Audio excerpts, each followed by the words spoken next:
Thank you so much for that awesome intro. Hello, everyone, and welcome to AWE 2020. I hope everybody's happy and healthy. Today, in this presentation, we're going to be talking about transforming employee training with virtual reality. So my name is Dane Laughlin. I work for Invista, which is a polymer intermediates company.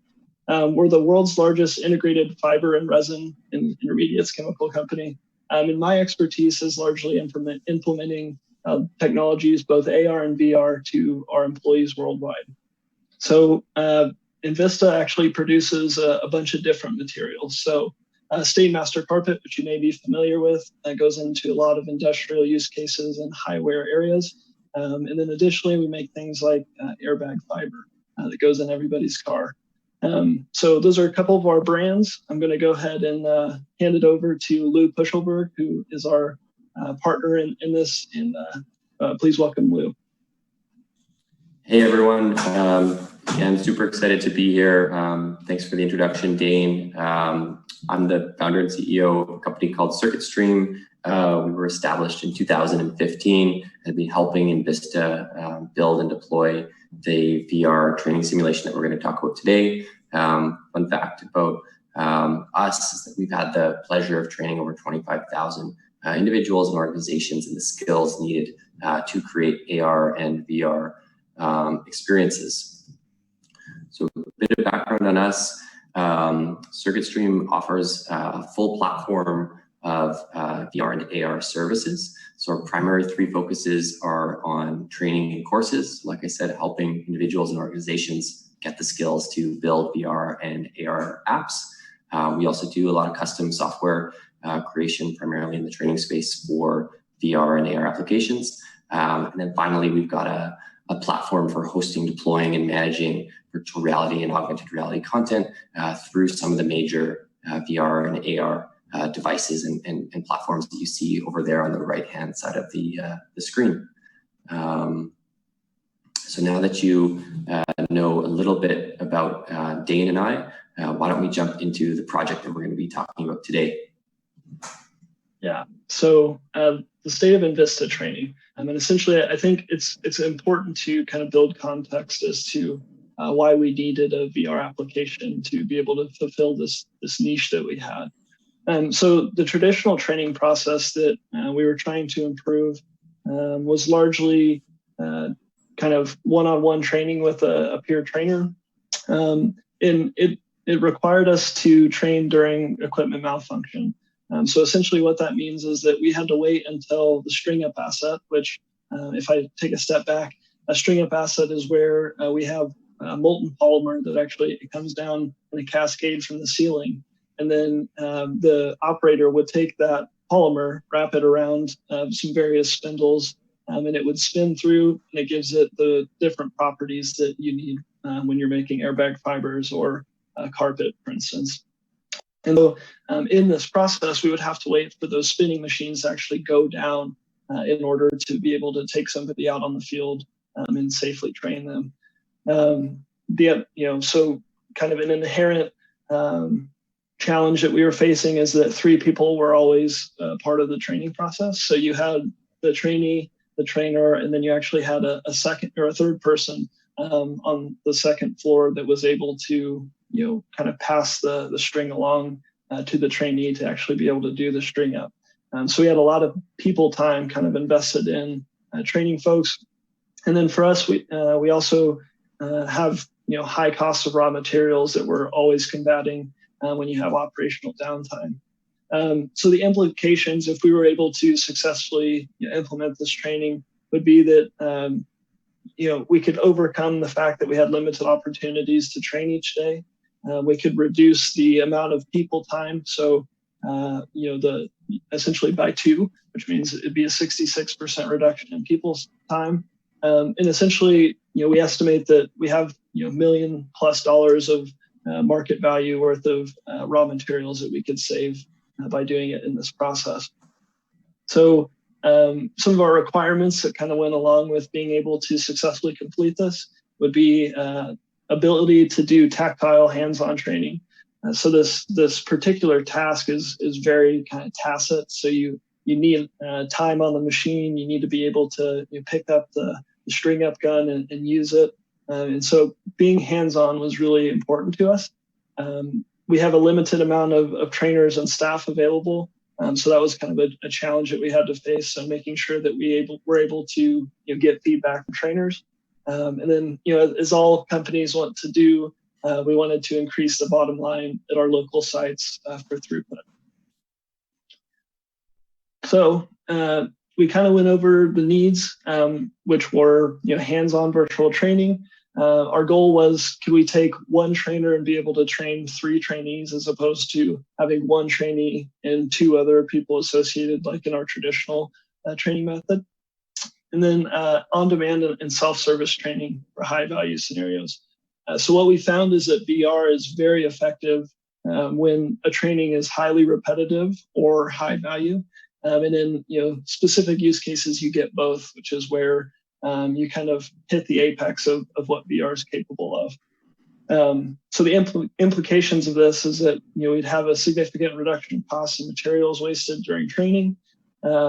Experienced operators could be redeployed to increase operational efficiency. So our uptime would go up as a result because we're taking people off of the actual physical assets and transitioning them to the VR assets. And then trainees actually reach proficiency faster and increase equipment uptime. So with that, I'll go over to Lou, and he'll go over the solution that we found for this particular challenge. Awesome, thanks, Dane. So now that you guys know a little bit about the the prior state of training, some of the challenges, and then the implications of finding the right solution, let's talk about the solution itself. So we developed a virtual reality simulation training for the string up asset.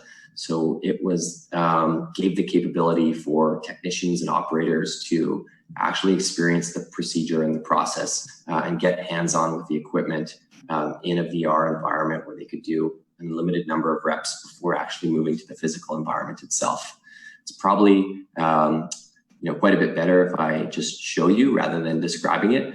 So we have a demo video here that we can roll now.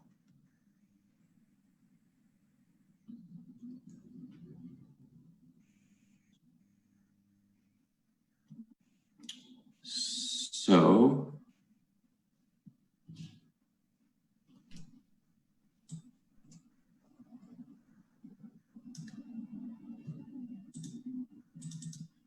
I can speak a little bit about what you're seeing in the demo video. So as you can see, the operator is currently working on the equipment and getting that muscle memory or that kind of kinetic movement of stringing the fiber around those spools and then taking out a tool from their tool belt and actually threading it into the correct positions.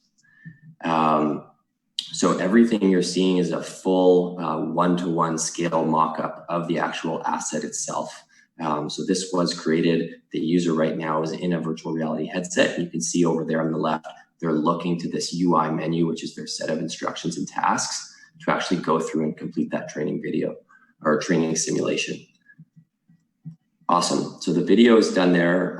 One thing that I wanted to highlight was this, the kind of diorama experience that you saw. So the, we've kept the kind of focus on the task at hand. There's not too much else involved in the virtual world, primarily just the actual asset and the training equipment so that the user in VR and the trainee is focused on the training steps and the procedure to learn the process for operating that equipment.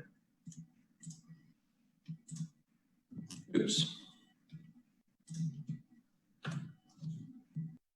So now that you guys have seen what the training actually looks like and what the VR simulation entails, let's jump into some of the results. Yeah, so a couple of the interesting results that we found as a byproduct of using VR in this particular scenario is that employees reach proficiency 40% faster. I think it's interesting to note too that proficiency entails a lot more than just being able to string up a physical asset. That entails everything from them signing their paperwork when they first walk in the door, when we do our EHS, in the very beginning of the kind of training process, to when they're actually signed off to hold down an asset. So the cool thing is we were able to reduce that by 40%. We took that from 6 months to 4 months, which means that we could take folks who are new and coming in, be able to get them out on an asset and be able to actually get them to work quickly. The potential savings for this is millions of dollars worth of asset downtime and reduction in materials. And then, above all, we want to make sure that our employees are safe. And so, in a challenging environment like we had previously, you might have a trainer who would take a trainee out on the field, and it would be difficult to hear that person over the drone of the machines. So the beautiful part about VR is that we're able to safely have somebody go through many iterations of training without having to, kind of yell at each other on the shop floor over the sound of a really loud working environment. So some key considerations that we had in this project that I think are valuable to you guys if you're interested in doing something similar. The first one is intellectual property. So at Invista, we do have IP that we have to make sure that we're careful with. And obviously, when you're creating a scenario like this, you're creating both the physical and the procedural pieces. And so it's really important to make sure that you have a good idea of what intellectual property it is, and then also the security measures taken to ensure that IP is safe. Training analytics is a big part of this. So before, and I think many trainings are like this, we kind of leave it up to the experienced trainer to be able to look at a person and say that person's ready to go out, or they might need a little bit more time in the classroom. So the beautiful thing about the VR training is that we do have training analytics that go along with that. So we can get a good understanding of where people are at when they're actually going through and participating in VR. Allocating resources to the project. So big thing is making sure that you have at least one trainer that is highly integrated into the project. I think that's super important. We have a guy, his name's Robert Ray, and he was integral to the success of the project because he was able to drive it. And so I think that was a really key learning that we had. A challenge that we did face was hardware deployment. So making sure that you have your URLs whitelisted, that you get Steam VR and have admin rights and all the fun stuff associated with the IT side of these things. Were some challenges. So make sure that you're looking at those early and often. And then for this particular project, a question we asked quite a bit was why VR versus something like AR. And I think the way that we're looking at this is that VR is kind of the training wheels. It allows you to get familiar with the asset, to do some training. And then, eventually we'll give you an AR headset, and you can actually go and complete the work out in the field once you have some context and experience given VR. I'll go ahead and turn this back over to Lou to talk a little bit about the timeline. Now that you guys have, you've seen the project, you understand some of the key considerations that were involved in actually deploying it on site.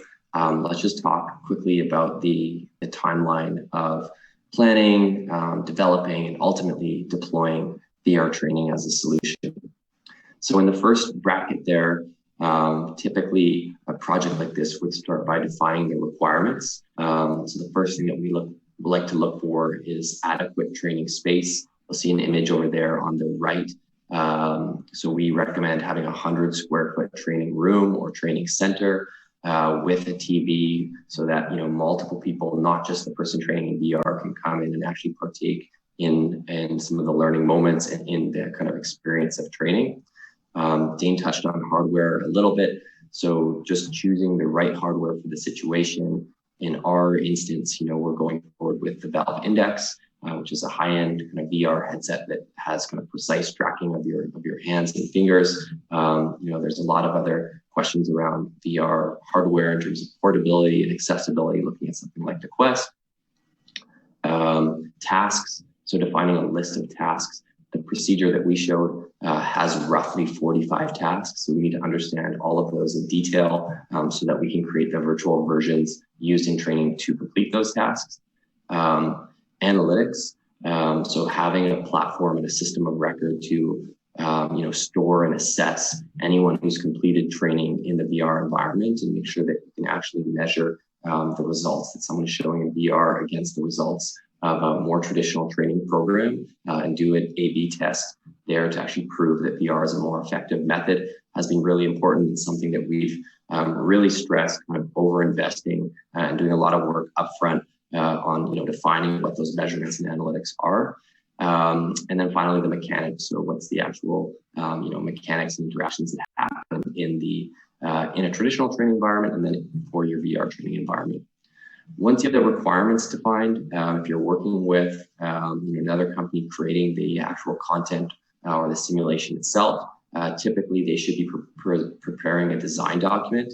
And a design document is basically the plan. So everything from user stories or the actual user experience to flowcharts, if this, then that, the interface, so what the user actually interacts with to engage in the training, the controls, so how they're interacting in the experience, and then just collecting and gathering any reference material, videos, documentation, any other requirements that have been used in more traditional training methods. So that kind of first phase typically takes a month and is primarily involved with the business team or the innovation team, the subject matter experts to create that plan and do a lot of that kind of front loading of the work so that the latter half, the actual content creation of the 3D models and the software development, which is that second bracket there, the 3 months goes very smoothly.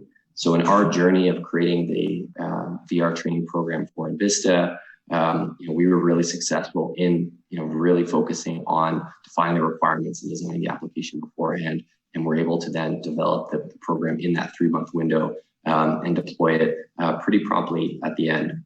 The final bullet there is just an iteration. So having the opportunity to bring in operators and technicians to actually use VR, like there's a whole bunch of learning moments from what's conceptual to actually deploying it on site.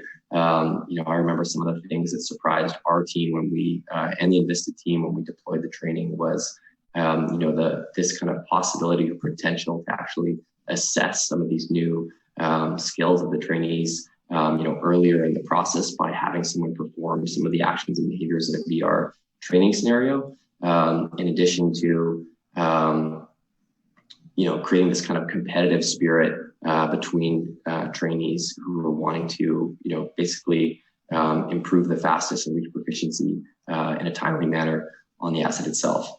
So giving some time just to iterate feedback, make updates to the application, as well as kind of discover some of those new opportunities is kind of the final part of the process. With the timeline covered, I'll turn it back over to Dane. If you can talk through some of the photos here we have of the training center at Camden. Yeah, so now that we've bored you guys with death by PowerPoint, I'll take you through a couple of pictures quickly. I know we're getting short on time, but I think it's valuable to be able to see, kind of what we were talking about in the previous slide. So this is the actual training room that we have at Camden. This is a employee going through that training. And Robert, you'll see on the next photo, Robert's actually able to do kind of hands-on training with folks. So he can have a teachable moment with a group of people outside of VR while a person in VR is actually going through and physically training. And then, a key learning that I think we had, and if we move to the final photo, this was actually printed off by the site. So they were, clearly very excited. They were engaged. They created, their own name for the room that we had created. So it's always important to engage the people that are going to be using the tool. And I think that's the biggest takeaway that we have from our group. So with that, I think we'll conclude and start with questions. Just briefly wanted to take a moment to thank the the AWE and the Brain Exchange group for allowing us the opportunity to present today. So with that, we'll take questions.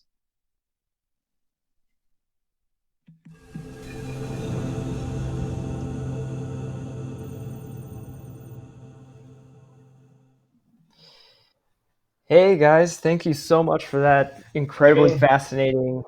Hey, how's it going? Yeah, once again, thank you so much for that. And unfortunately, we're a little bit back on time right now, so we're just going to have to take the questions offline in the message. But if you guys have a little bit of time, I've already seen a few pop up there, so I'm sure they'd love to get your thoughts on some of the questions they have. Sounds good. Awesome. And then are you guys available to be, for any of the audience to reach out to you on AWE platform to connect? Yeah, I know on our end, we're available just through CircuitStream's profile, or if you guys just want to reach out through our social media handles, Facebook, Twitter, LinkedIn, all the standard stuff, or our website, circuitstream.com, then that would work great on our end. Feel free to add me on LinkedIn. I'm always happy to make connections. Perfect. Well, thank you again so much. The results were phenomenal, and I love the work you guys are doing, and can't wait to see more. Yeah, thank you. Thanks. Cheers.